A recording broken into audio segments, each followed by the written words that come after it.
Assalamualaikum warahmatullahi wabarakatuh.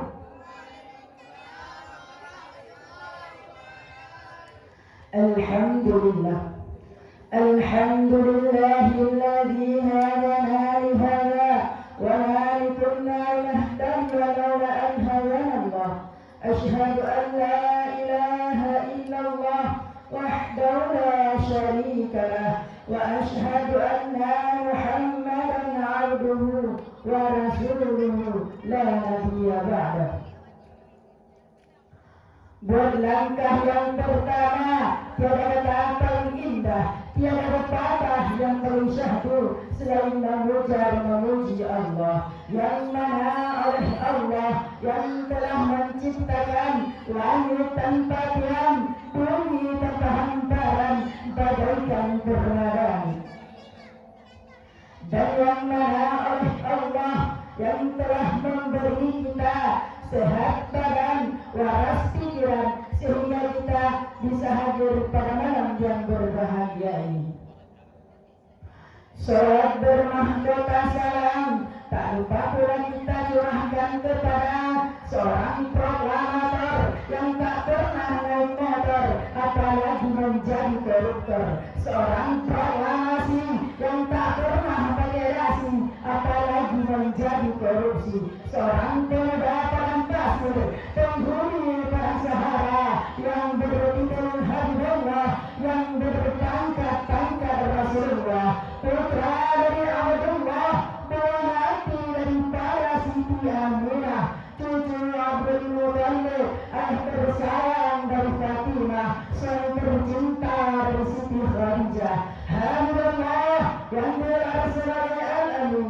Siapakah beliau? Beliau adalah baginda Rasulullah Sallallahu Alaihi Wasallam, yang mana oleh beliau yang telah membawa kita dari alam jahiliyah sampai alam Islamiyah, dari alam kebodohan sampai alam berilmu pengetahuan, dari alam menyembah berhala sampai alam menyembah Allah Subhanahu wa Ta'ala.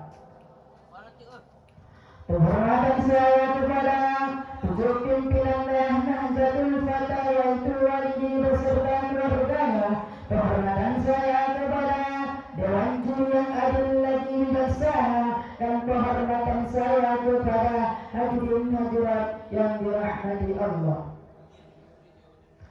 Berdirinya saya di sini untuk menyampaikan sebuah pidato yang bertema menuntut ilmu. Bagaimana firman Allah dalam Al-Quran surat Al-Mujadalah ayat 11. A'udzu billahi minasy syaithanir rajim. Bismillahirrahmanirrahim.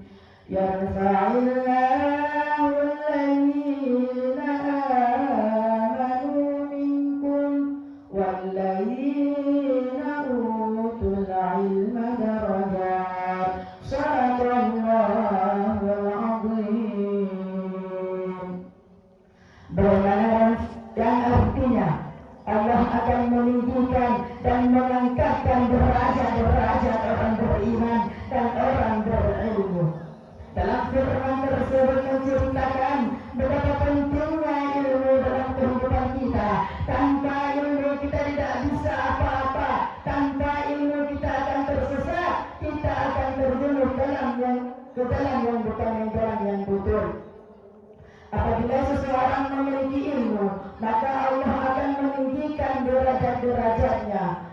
Ilmu tersebut dibaratkan oleh sebuah benda yang hanggaruh dan haruduh dan binasa, kecuali kepada tulang dari Allah Subhanahu wa Ta'ala, karena kita murka kepadanya.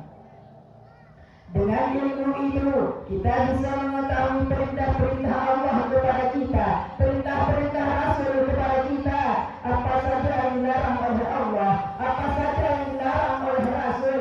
Contoh perintah Allah kepada kita adalah salat.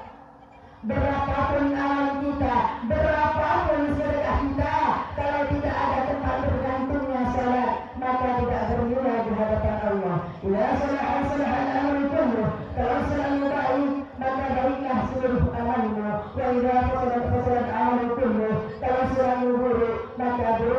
seluruh amalmu. Salat adalah pesan Nabi sebelum Nabi meninggal. As-salah, as-salah, yang salat mati, yang tidak salat pun mati.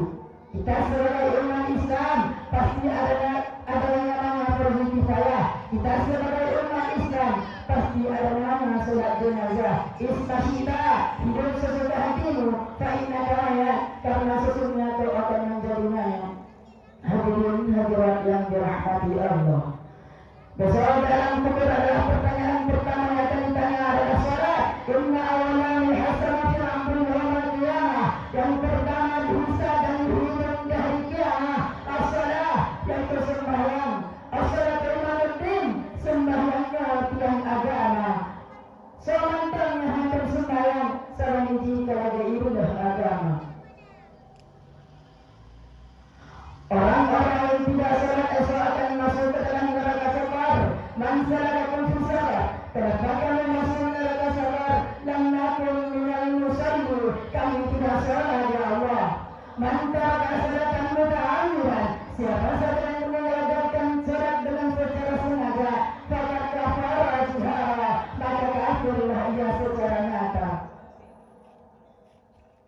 Maka tuntutlah ilmu itu, tuntutlah ilmu itu sebelum ilmu itu menghilang dari muka bumi ini. Salatlah sebelum kamu disolatkan.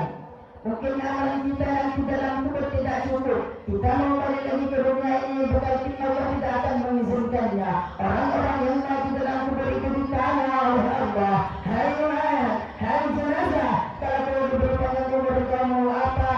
Mereka berkata, launa akhiratani ila adilin karib. Kalau kau beri aku umur, kalau kau beri aku kesempatan hidup sekejap saja, fasadaka, aku ingin bersedekah, aku ingin membangun masjid, wa kun minas salihin, aku ingin menjadi orang yang saleh.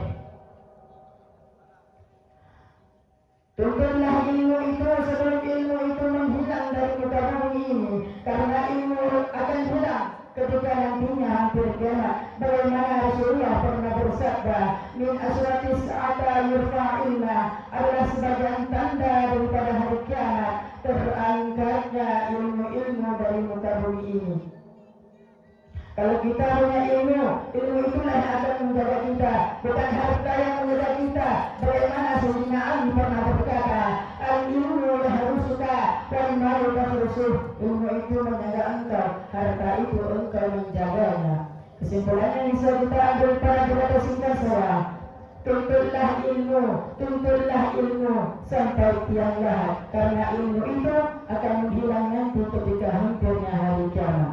Saya akhiri dengan syair, laqad yurja'u zahru sayfun burun wala burun jahil bisari. Bila pedang mulai turun, pasti ada harapan untuk sembuh. Belidah mulai hati, tak ada obat yang mencari.